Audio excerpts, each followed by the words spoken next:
the pandemic is causing a surprising benefit for people. Used cars have gone up in value instead of losing value. Reporter Derek Stahl breaks down the factors that could make this a good time to sell your old car and get a new one.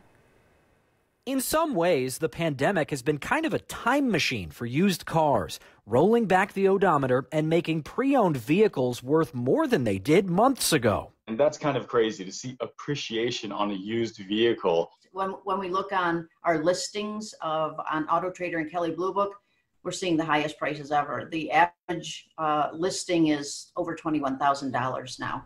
Industry experts say it's a matter of supply and demand. During the pandemic, the supply of used cars plummeted while the demand soared, causing a record spike in prices.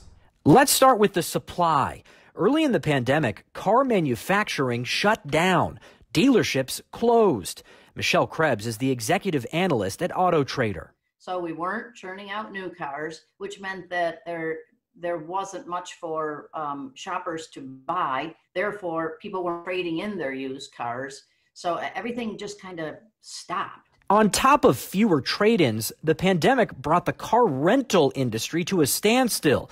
Normally, companies like Hertz and Enterprise refresh their fleets, selling off about 2 million used cars a year. The third reason? A lot of people decided to put off car buying by extending their leases, so those vehicles weren't available for sale.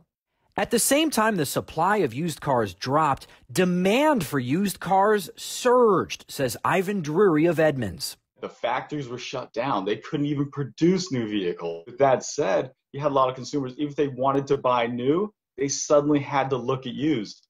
That jacked up demand again. Analysts say used car values are beginning to come off their historic highs, and now may be the time to sell your used car before the calendar flips to 2021. Derek Stahl.